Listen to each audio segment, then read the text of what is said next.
Fragments of silicon. It's the best thing since, well, not sliced bread, but something.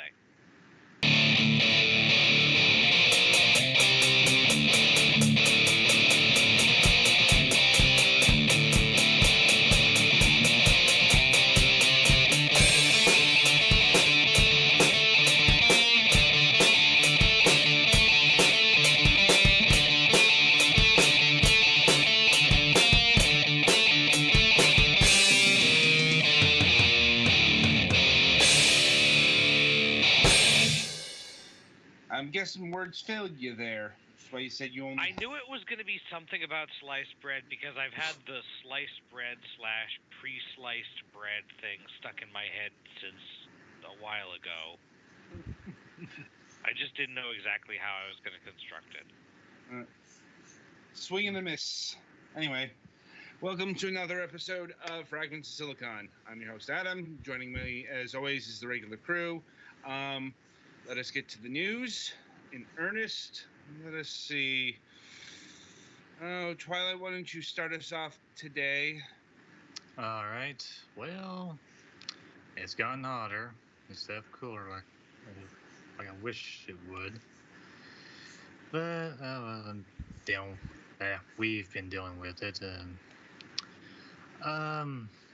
So I've been decorating some for Halloween since I've been collecting some decor for last month since I moved in here, and yeah, it's been fun. Well, we're having our first fall festival this weekend. I'm excited for that since I always enjoy those for what they are. And not much in gaming news. That's about it. Okay. Well, I guess Galix, you're up. I've been tired all week, and I'm not entirely sure why. It's been kind of rainy the last few days. That hasn't been helping. Video game-wise, Luminous Avenger X, the Gunvolt side story came out, and I've played a little bit of that. I just haven't had that much energy, especially since those games are significantly different from the Zero games in how much they want you to try and be really good at them, and I am by default not actually super great at them. It takes a lot of practice and stuff, so I haven't played as much as I wanted to, but I've been having fun with that. I mean, is your energy levels just the result of a lack of caffeine or too much caffeine? Or Caffeine hasn't been helping one way or the other. I didn't sleep much earlier this week, but I haven't been doing that bad since then, so... You think you have to go to a doctor's? I don't know, only if it takes a really long time. Sometimes I just have off days, and sometimes I just have several off days in a row. Duly noted. Alright, well, Petty, it's your go. Well, just before the show, I found out there might be something wrong with my PS4 controller, so that's fun. Luckily, this is my new one I got before my surgery, so Sony should be able to just take it and replace it under warranty. Hopefully. Yeah, because these new are almost $70, so yeah, no. I mean, it cost me like $50 to replace my Xbox One controller. Yeah. Which had a drifting issue. Yeah, like, depending on what Sony wants to do, it might be easier just for me to go order the joysticks and do it myself. Like, I'm guessing you have enough technical know-how to do that. Yep. Handy. Yeah, very handy. As far as personal stuff, not a whole lot's been going on, thankfully. That's a relief.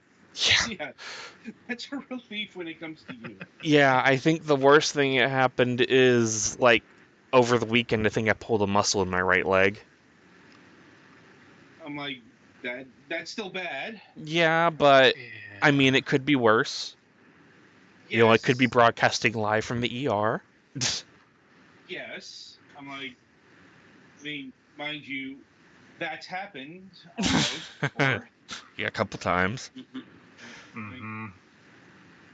And as far as gaming news goes, I'm debating trying the PlayStation Now thing since it's now $10 a month.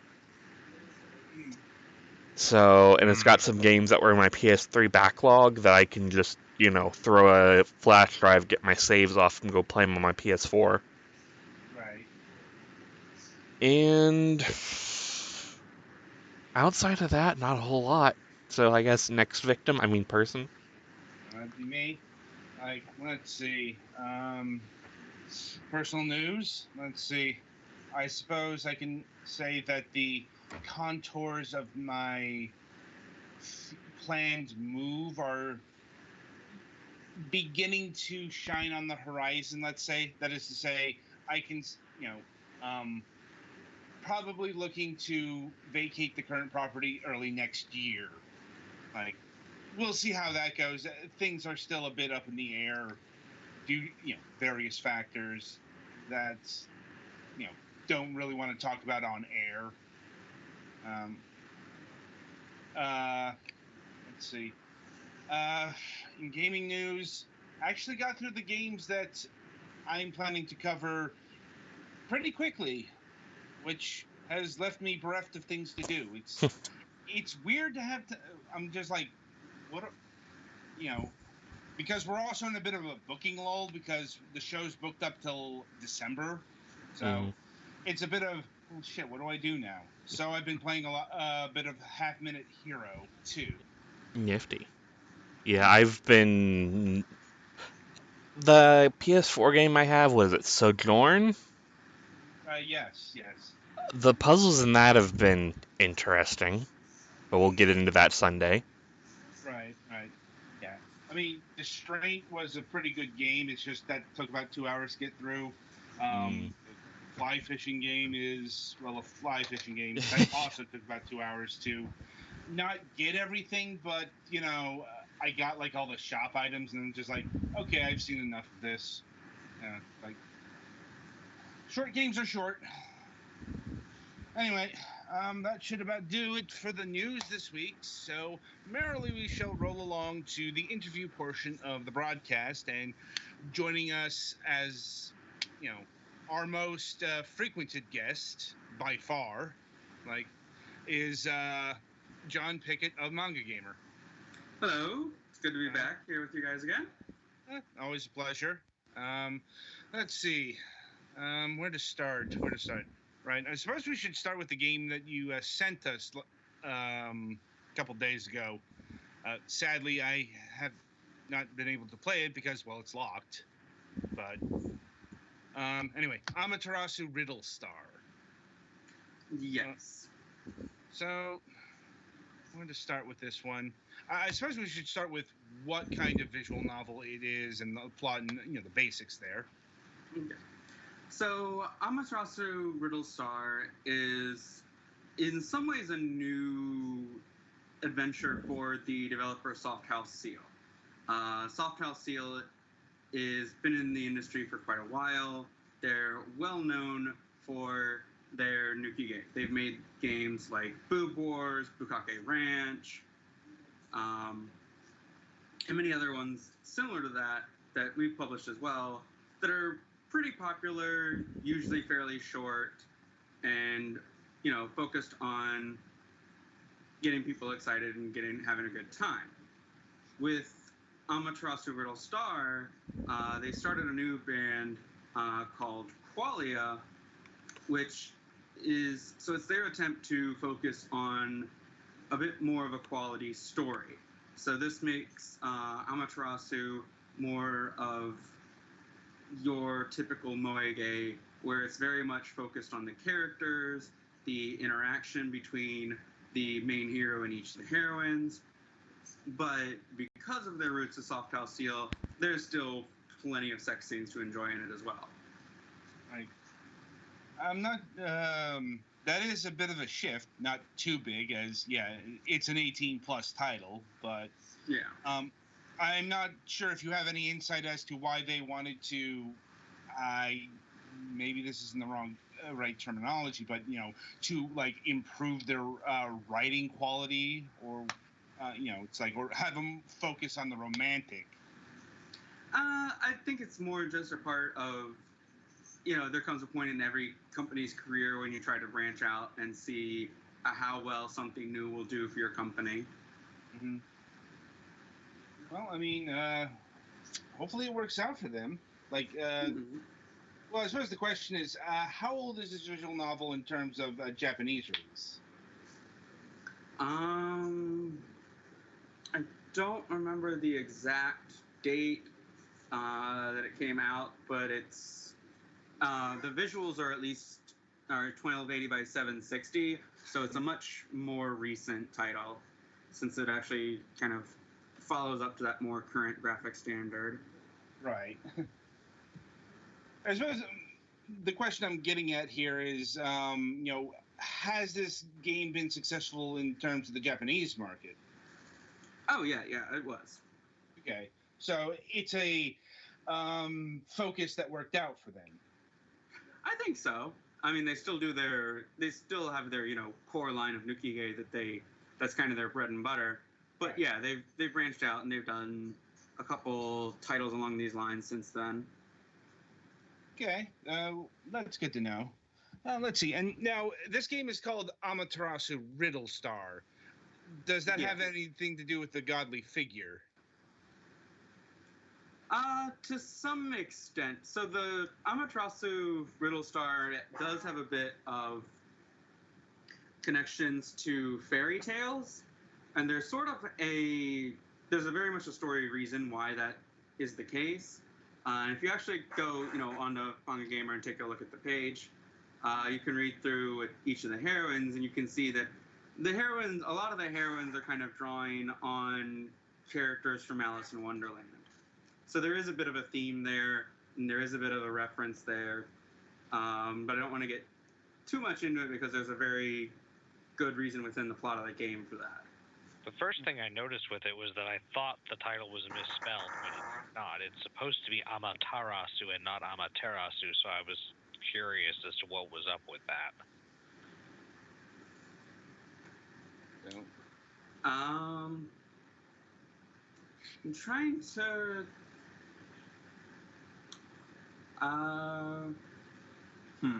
I'd have to look into that. Okay. It could be just a typo. Anyway, getting back to the core game here, Alice in Wonderland is a bit removed from, the Japanese legends. Is it all based off of Alice in Wonderland characters, or are there other fairy tales or other fictional works involved in this game? I would say the main one is going to be Alice in Wonderland. Mm-hmm. And delving further, who is the character of, who's the main character of Amaterasu Riddle Star? Is this a self-insert? Is this an avatar? Is this an actual character? Yeah, Takia is more of a self-insert type of character. Not too surprising given what I've seen of this game so far. It definitely eschews that direction. And is this like a full-on dating visual novel? Yeah, so there's going to be a lot of choices that mostly focus on like which girl you're interacting with and spending time with, and that determines which heroine's route you go on. Okay, and who is in the lineup of potential suitors, I guess? So there's the childhood friend. Uh-huh. Which is Arisu. There's Kokoro, who's based sort of on the Queen of Hearts. There's Yukishiro, that's based more on the White Rabbit. There's Marori, which is based on the Mad Hatter. There's Eye, which is kind of based on the Cheshire Cat. And then there's Hire, who's one of the servants to Kokoro. Okay, that's a fair amount. Like, and is this a romance simulation where you have to pick a path, or are there multiple paths open? Is this a harem thing? Not so much of a harem route now. No, it's mostly focused. Each heroine has their own individual stories. And so when you go down that heroine's route, you learn their story, their backstory. Mm-hmm. Okay. Let's see. How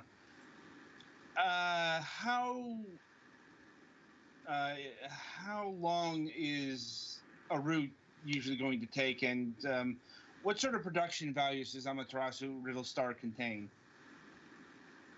I mean, the artwork is very good. It's by artists that Soft Seal has used before. The entire game is around the same length as your average full-price visual novel. So you're looking at about 40 to 60 hours there in total. Each route is, maybe a fifth of that. And I'm assuming there's like there's perhaps multiple endings on each route. It's like whether or not you connect with the girl in question. Yeah. I figured as much. Let's see. So I suppose in terms of the sex scenes, how graphic are they? How kinky do they get? It's like what level are we talking about here? Well, so if you're playing the game on Steam, you'll actually be playing a version that's had the sex scenes cut out. So you won't be seeing any of the sex scenes in the version on Steam. Okay. If you buy it from, there are full explicit sex scenes, penetration, vanilla sex, not too much on the kink or hardcore. I see. And was there a particular reason why the Steam version went all ages? To try and get it on Steam. Duly noted. I mean, are you still having problems with the adult stuff on the platform? I mean, Steam is still a crapshoot nowadays. What gets on and what doesn't get on there's still no standards at all. So it's just kind of a roll of the dice every time you put something on there. And I'm guessing you didn't want to roll the dice with Amaterasu here. Even without the sex scenes, we still struggled to get this one on here because some of them wear uniforms sometimes. I'm like, well, But Steam almost banned a completely all ages game that was that way to begin with before. So Steam just doesn't know what they're doing. And yet you persist with the platform. It has millions of users. You can't not. I'm aware. Are you going to be making a patch available like you have sometimes? Yes. Not unexpected. But well, hopefully things work out for Amaterasu. As you mentioned, it's a dice roll. Well, anyway, shifting gears here. Let's see. I suppose we could talk about. Hope I'm pronouncing this correctly. Cisonia When They Cry. Kikonia. Kikonia. There we go. Yeah. So Kikonia When They Cry is the latest addition to the When They Cry franchise by Yu Kishi, who's the author and creator of Higurashi and Umineko and many other titles. Kikonia is his most recent one. This is actually going to be a simultaneous Japanese and English release this Friday on the 4th. Wow. Yeah. Wow. The release will be in both languages, so players can enjoy it both in English and in Japanese when it releases. That's actually pretty impressive. How did you manage to finagle that? So we've worked with the group Witch Hunt before, who did a lot of the translation for Umineko, and they have very close ties with Ryukishi, the actual creator himself. So between the three of us, we managed to arrange it so that they would have the scripts to work on while the game was in development, so that they could get the translation done while Yukishi was writing and coding, and get those back to him so he could make sure it's all coded together into one package. That's an impressive collaborative effort. Yes, it has been. Not to mention, that sounds challenging.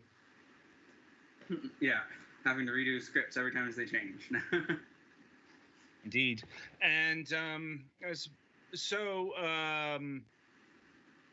in terms of, how does this compare to the previous When They Cry releases? Like, is it set up the same as Umineko and Higurashi? The question and answer arcs and all that? So some of that's just going to be conjecture. We know for a fact that Ryukishi is planning for there to be 4 chapters, or 4 phases, as he's calling them, in this series. So the one that's going to be releasing on the 4th is the first of 4. He's, revealed that it's more of an action series than perhaps, whereas Umineko was more mystery and Higurashi was more horror, this one is supposed to be more on the action side of things. But there is still that mystery element that players will be familiar with from the rest of the series. An action series. That's an interesting choice for a visual novel. Yeah. I'm not saying that it can't be done. It's just, I've seen action in visual novels, and they are usually involves a lot of flash screens and descriptions. Yeah. I'm not saying it can't work. It's just it's not exactly the visual novel's forte. At least. I mean, I can agree. Yeah, I know what you're saying. Like, it's kind of more along the lines of reading like an action thriller in novel form, which can still be very exciting. Oh yeah, it's not like it doesn't work. It's just not usually the most obvious thing. Yeah, I'm like, and I suppose another question is, how does this installment, does it factor into with the other ones, or is it completely standalone work, or is that information you don't know yet? As far as we can tell, it looks like it's going to be another standalone. They talk about in the page in the intro that this new story is set after World War III, happened and was averted by new sci-fi technology, and so now 100 years after that, this the military hardware and the people that are able to pilot it are being used in these sort of games of war for dominance between nations. Yeah, that's a far sight different than anything else that I've seen out of When They Cry. Well, and all the When They Cry stuff takes place in parallel universes and stuff from itself anyway, right? If you're referring to Higurashi, yes, that's all very specific. That's specifically parallel universes caused by Hanyu's ability to, shift through time and space. And in Umineko, there is, there's that more, the different chapters are different tellings between the two protagonists. So there's a lot to be left up to interpretation there. So it's very hard to say how or if this will even be, directly connected to any of the previous When They Cries. Indeed. Honestly, if it's reminding me of another visual novel, it's Steins Gate Zero. I'm not sure how familiar you are with that one, but let's just say I played the original Steins Gate. Yeah, Steins Gate Zero is an alternate, not an alternate universe, like an alternate universe slash roots interpretation of Steins Gate. Let's just say World War III and sci-fi were involved. Yeah, it's a whole thing we don't really have time to go into. But anyway, so is Kikonia an actual character in the game, or is that a word or a name that has meaning? So the first ones, Higurashi, are the specific type of beetle that is native to Japan. It's a cicada. The specific Japanese breed of cicada. Umineko means seagull, and Kikonia is a family of storks. So it's another kind of animal that is probably somehow related. Yeah. I wonder are there any figures of speech that involve, or are they known for the noises they make? Because with Higurashi, it was very much when the cicadas cry is a thing that has a lot of resonance in Japan, because that's an omnipresent sound in summer, plus they made a three-way pun with a title. Yeah. I don't know. And I guess seagulls are kind of known for their sound, although I didn't know that sea cat was the word for seagull. I guess it makes sense. They're kind of like that. Mm-hmm. It's sorry. You don't need to dissect it for me. It's just things that I wonder about. That'll be something. I think that'll be something that'll be interesting to watch for when the game does get released. Since obviously at the moment no one knows, because it's not like this game has been released in Japan yet, since it is a simultaneous release. Fair enough. And that also means that the English players, when they jump into Kikonia this Friday, will get to theorize right there alongside all the Japanese players while he works on the next chapter. I'm like, that's going to be interesting.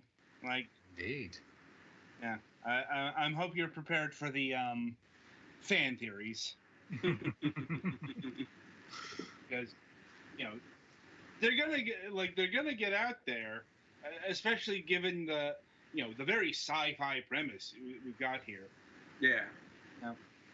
Now, another facet to address is the actual characters, or character. Who are we? Who is our focal point in this chapter, I suppose? So the main character that looks like we're following is Mitake Miao, who's representing Japan in the sort of battle between nations. There's also Jaden from America, Gunhild from Sweden, Chloe from Canada, Koshka from Russia, and Lisha from Finland. Mm-hmm. Well, that's quite a few characters, actually. Yeah. Well, there was about the same amount of sort of core cast in the original Higurashi, too. Sure and enough. Of course, there's always the off chance that it's going to swerve and most of those characters are going to turn out to not even be real, and then the actual main character is someone that you see for 5 minutes in the first story. I don't think it's likely, but it's possible. Hey, with When They Cry, you're not wrong. Yeah, this is a series that goes off in some wild tangents, let's say. Yes. I'm now, in terms of the gameplay, is it just a pure visual novel, or is there a strategy RPG attached to this? It's going to be similar to the previous When They Cry games. So the gameplay it's mostly you read the story, and then the sort of gameplay for players is that experience of theorizing and trying to come up with the solution before it's finished. Interesting. Yes. I mean, it's kind of hard to delve into this, given that, this game hasn't been released anywhere. But it's going to be interesting to see how it pans out. Anyway. Yeah. And that's going to be available this Friday on our website and Steam, so. Mm-hmm. GOG as well? Not yet. we're still looking into trying to get it on GOG. I see. And let's see. And in the interest of time, we have to shift to our final title of this evening. Forgive me if I mispronounce this. Japanese names. I'm unfortunately terrible at them. But anyway, Hashishime of the Booktown. Hashihime, Hashihime of the Booktown. Hashihime. Well, I suppose I should start with asking exactly what is a Hashishime. So, if I remember correctly, I believe it's formed with the kanji for like bridge and princess. That was my guess. Yeah. Yeah. So it's so I mean that's technically where it comes from. But the game it's very much a BL game. So it's all about guys, relationship with guys. This is set in the Taisho era of Japan, which is one that's not covered as much in a lot of different mediums, because the Taisho is the period immediately after the Meiji era and the Meiji Restoration, when Japan is still in that sort of desperate throes of modernization. And what's probably most notable about the Taisho era is its literature, and a lot of the many now classic literary authors that wrote a lot of works exploring that loss of identity that Japan as a whole sort of felt when they, after coming out of the Meiji era and that rapid industrialization, where it's like, they spent so much effort catching up to the West that their identity as a people and a nation and a culture is sort of got left behind. So there's a lot of backlash and counter movements there to try and defend the Japanese culture. And ultimately that's kind of part of what leads to Imperial Japan later on, before World War II. But yeah, the Meiji era or the Taisho era was post introduction of Western stuff and start having some hardcore modernization stuff going on. But it goes through World War I, which I know Japan was involved in, but not nearly as heavily as World War II. Yeah, World War I, Japan got involved in simply to be a part of the Versailles Treaty. They basically wanted Germany's overseas holdings, but that's going down a different path than what we're talking about here. Indeed, I'm does the era play a big part in the overall game, or is it just a setting? So the era does play a large part in the setting. So the main character that you follow, Tamamori, is supposed to be a student of the Imperial University, but he kind of, instead of but he doesn't pass the entrance exams, and so he's focused himself on the literature, on writing, and that sort of being part of that Taisho literary culture there.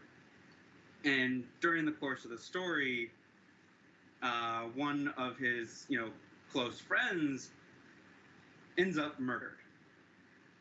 And from there it delves into this very sort of psychedelic murder mystery as he's trying to learn the truth behind his friend's death. And there are a lot of different things that happen that start making both Tamamori and the readers, question what is real, what is not. And the game is actually very amazing. It was written the developer at A Delta is one person. So it's one person that's written, drawn, and done everything to create this game. And the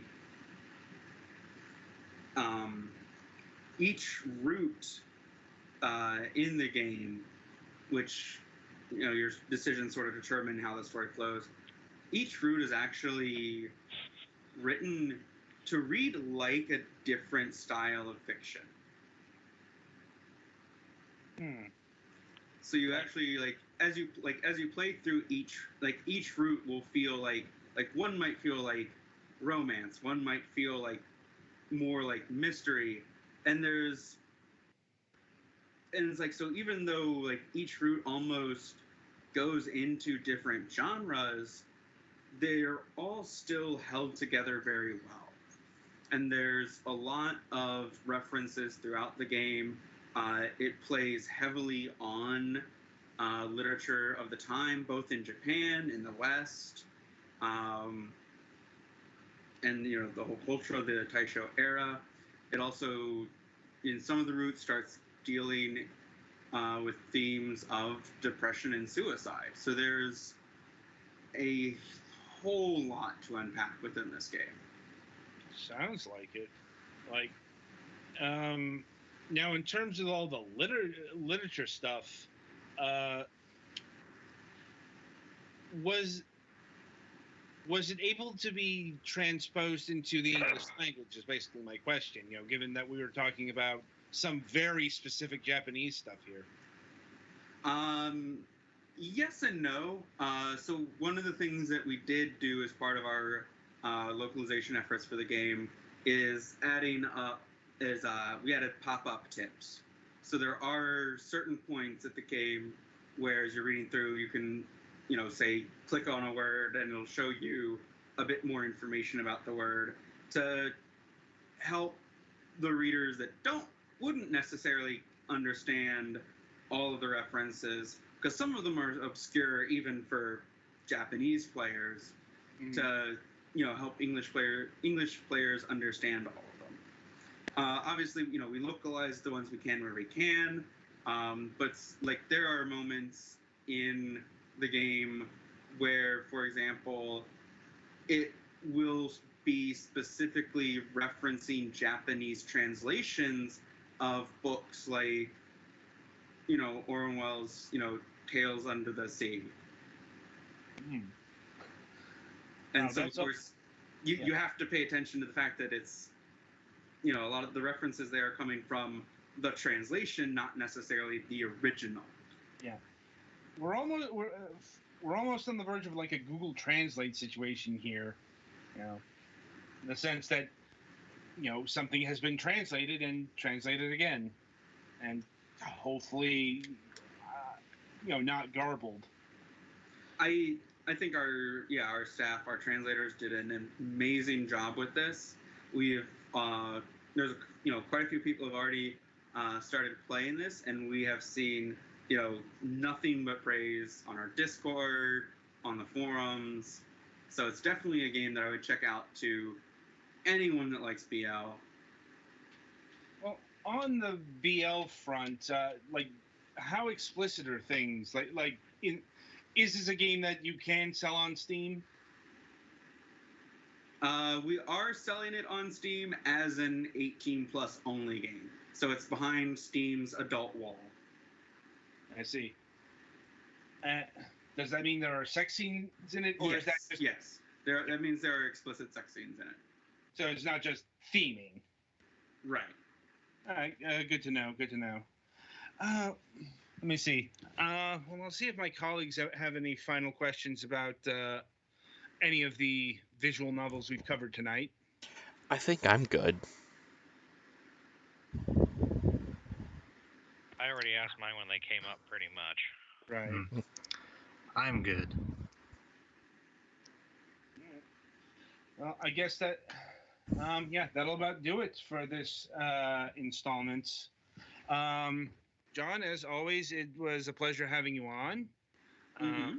And as usual, I'd like to invite you back on the show, say January 29th. That sounds good. All right. So until then, you know, be sure to pick up any of the visual novels we've talked about today on either Steam or MangaGamer where applicable. Mm-hmm. Yeah. We've also recently released the infamous Sengoku Rants on our website, and coming out by the 24th of this month, just in time for Halloween, we will finally be releasing Maggot Baits. And we also have some surprise news from Minori concerning some of their titles tonight in about 2 hours. Huh. Well, that's definitely something to keep an eye out. Is that going to be posted on your Discord or your website? The news will be posted on our blog, our Discord, our website. Okay, so basically any MangaGamer channel will suffice. Yeah. Okay. Yeah, so come check us out on Discord, follow us on Twitter, follow us on Facebook. Mm-hmm. Okay. Well, Betty, play us to the next segment.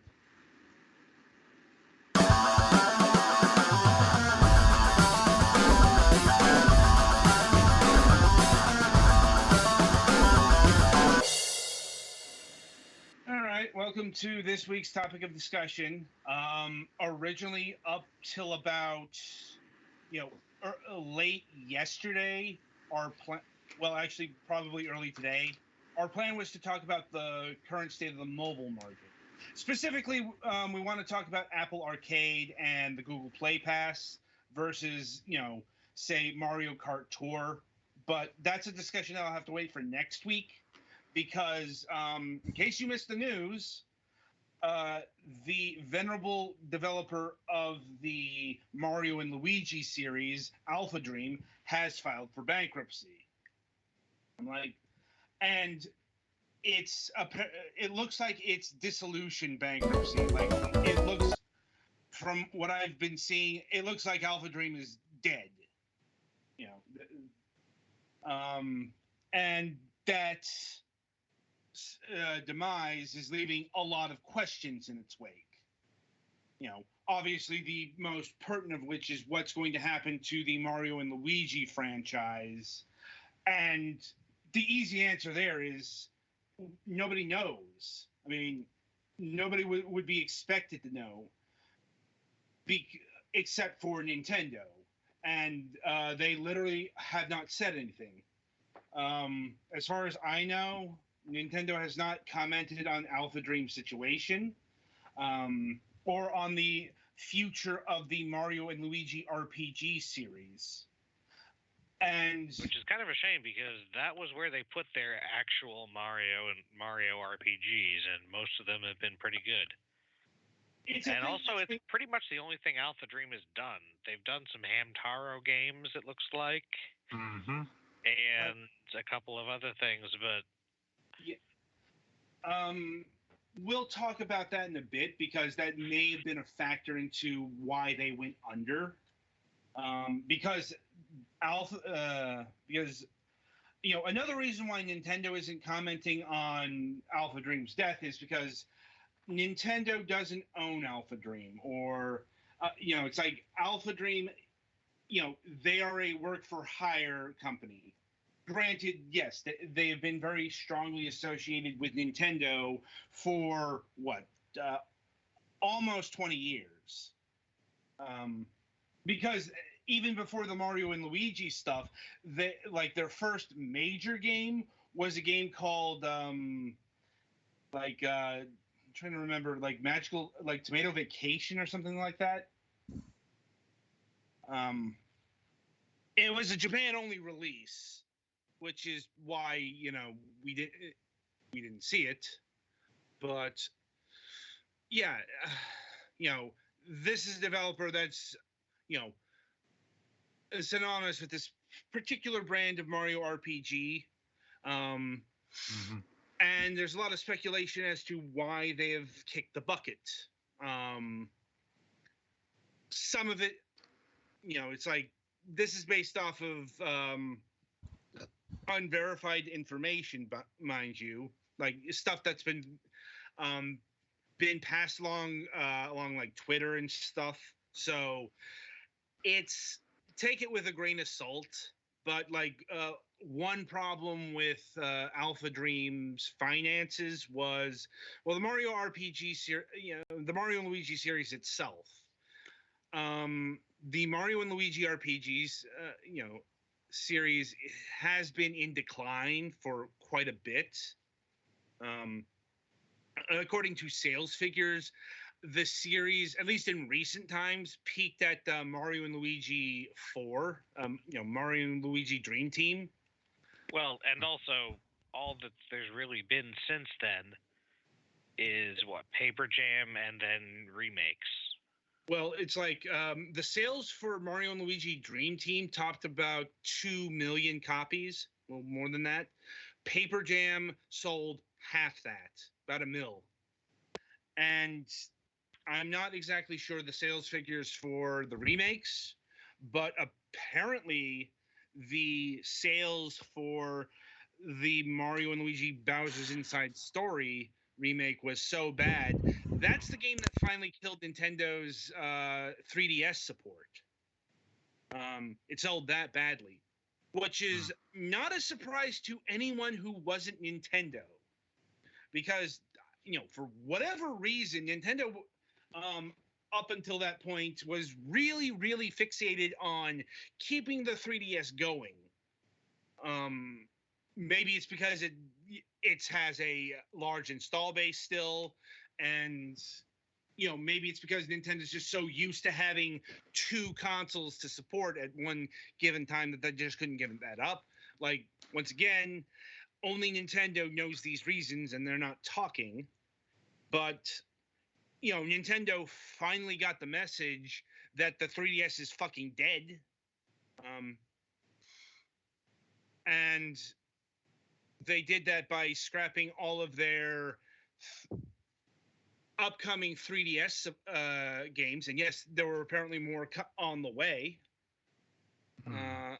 And that ties into Alpha Dream, because Alpha Dream apparently had at least one more like 3DS game.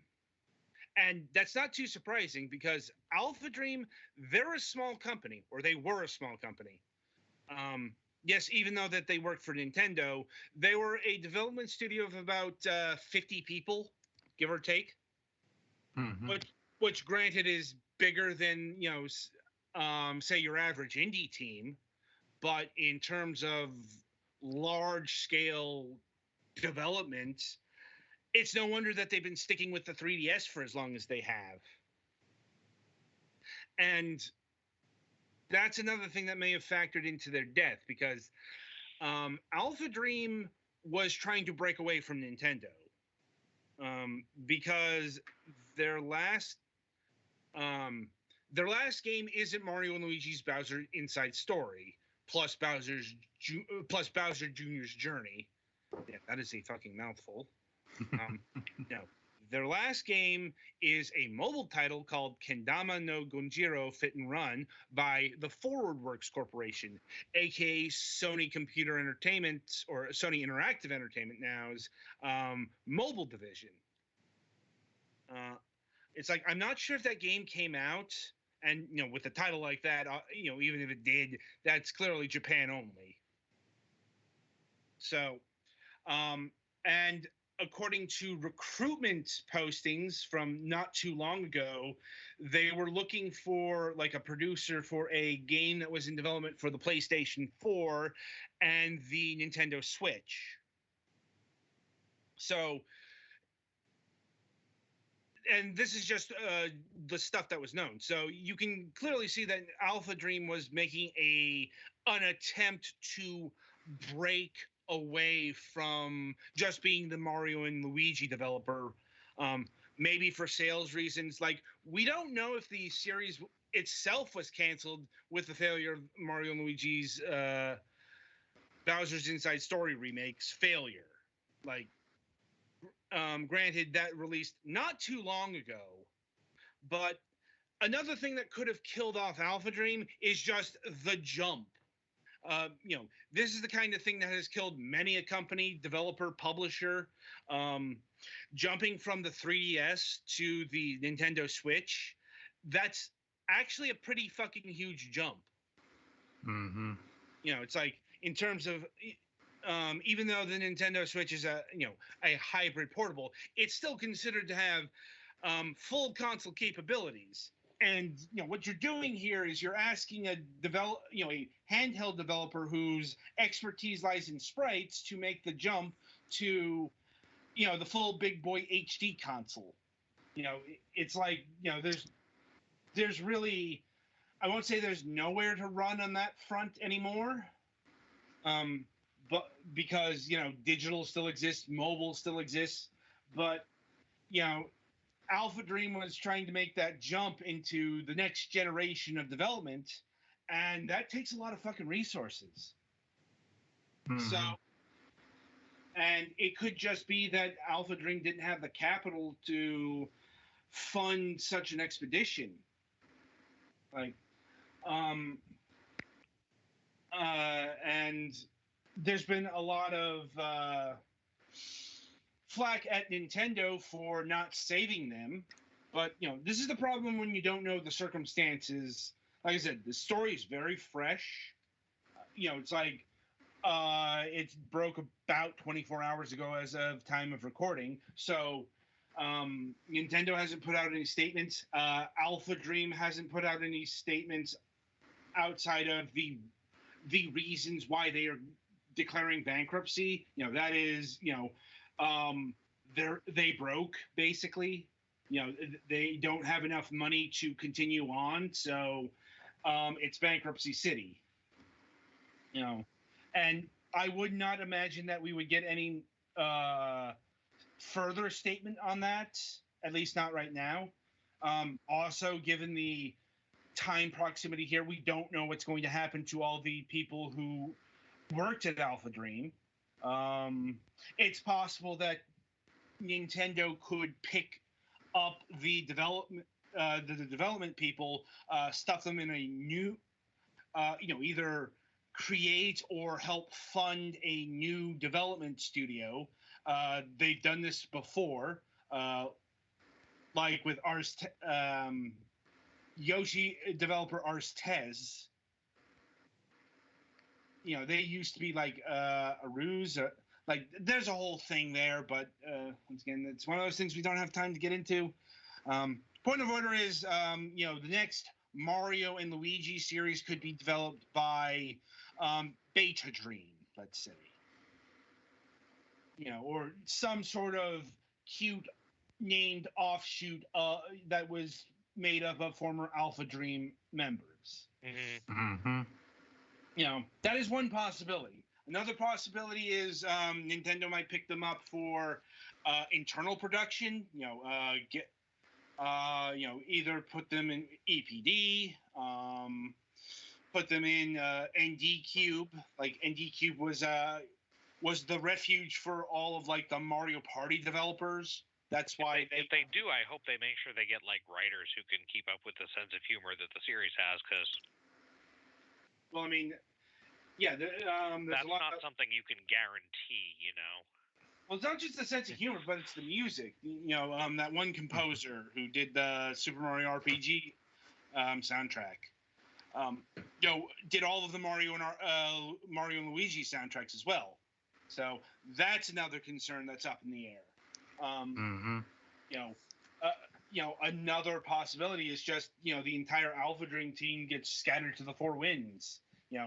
They take development jobs at a few here, a few there. A few people go to Nintendo, a few people go, let's say, to Capcom. A few people go over to Sony.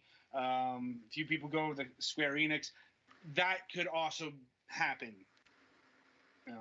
It's like, and as far as Mario and Luigi, I don't know if the series is dead. Because once again, I really hope it's not, because Paper Mario is not, unless they then fold the actual RPG stuff back into Paper Mario, because I like the Mario actual RPGs, and let's be honest, Paper Mario has been at best okay I'm aware of that, since they split them off. Here's the thing, that that may not happen because what goes on in Paper Mario, uh, they could be working on the next Paper Mario like right now. Mm-hmm. And they already charted the next action adventure pseudo RPG thing, and that's not a course you can change tracks on midway through. If they determine the kind of system that they are going to make for the next Paper Mario game, they're going to do it regardless of what happened with Mario and Luigi. I know Mario and Luigi is the reason why Paper Mario struck out in the direction that they did, but it's like, maybe that's something for not the next Paper Mario game, but the next Paper Mario game. Anyway, getting back to Nintendo's role in all this, a lot of people are kind of mad at Nintendo for not picking up Alpha Dream, for not saving them. That's really not Nintendo's job. Mm-hmm. It's like, once again, we don't know if an offer was tendered, if it was rejected, if because once again, the evidence shows that Alpha Dream was making a play at becoming not a Nintendo exclusive developer. Mm-hmm. So that's the path if that's the path they wanted to go down, that's the path that Alpha Dream wanted to go down. Alpha Dream is an independent company. Like, they're not a second-party developer like Next Level, who has actually signed an exclusive contract with Nintendo. And they're not like Retro Studios, which is an actual Nintendo developer. Mm-hmm. This is what this is mercenary work. Yeah. It's similar to how Game Freak is. Technically, Game Freak is a third party, but the Pokemon Company is the first party developer for the Pokemon series. Right, and Game Freak has made other games for other systems, like other consoles. In fact, it's like, and the list goes down. Like HAL Labs. HAL Labs is a independent developer. It's just HAL Labs has been working for Nintendo for so long. People think HAL Labs is part of Nintendo when they're actually not. It's just HAL Labs doesn't seem to have any interest of making a PlayStation game. They made some mobile titles. And that is another theme with like Nintendo-centric developers. If they've done outside development, they've usually done it in the mobile field. But the basic point is, Alpha Dream's fate was in Alpha Dream's hands, at least from what we can determine. It's like, in terms of the finer points of the financial details between Nintendo and Alpha Dream, we're probably never going to know those. So it's unknown how big of a hand Nintendo had in it, but I can tell you that, it's also, it could be a situation like Sing. If you don't know who Sing was, they were the developers of Another Code and Room 205, if I'm remembering that title correctly. Hotel Dusk. Yeah, Hotel Dusk. There we go. They encountered some severe financial problems, and they asked Nintendo for help. But it's like before they could ask Nintendo to buy them out, they went out of business. It was that quick. So we're just in a lot of fog of information currently. So all that we do know is Alpha Dream is basically dead. I mean, their website went offline and everything. So it looks like they're gone. The Mario and Luigi RPG series fate is unknown, and we're just left with a lot of questions at this point. Like, hopefully some of which would do get answered.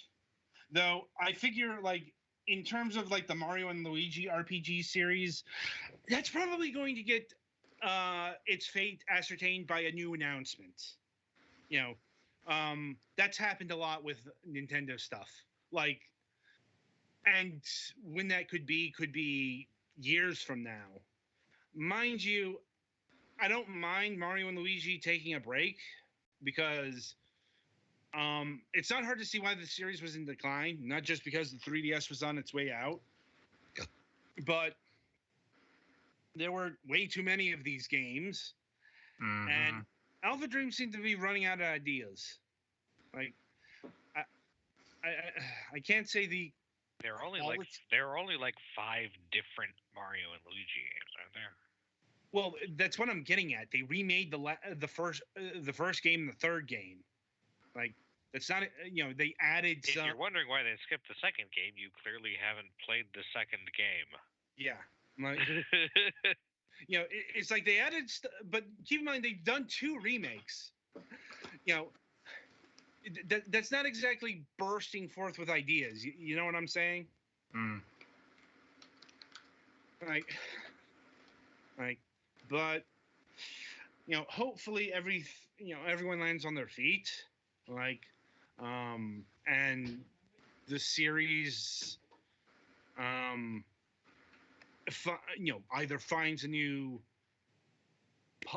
developer, or I don't know, maybe they give us a swerve and revive the original Super Mario RPG, or maybe make a new Mario RPG. Because I wouldn't mind to see a 4th branch, as it were. But that's all speculation for the future. So hopefully better things are afoot. Anyway, so that'll about do it for this topic of discussion. And let me see. Coming up on the week ahead, no Friday show this week.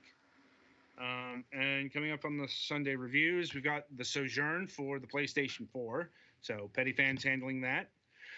Distraint Deluxe Edition for the Nintendo Switch. Galax is on main, but I and Twilight have the PC version, so we can at least review the game itself. Not so much the Nintendo Switch features, if they have them. Okay.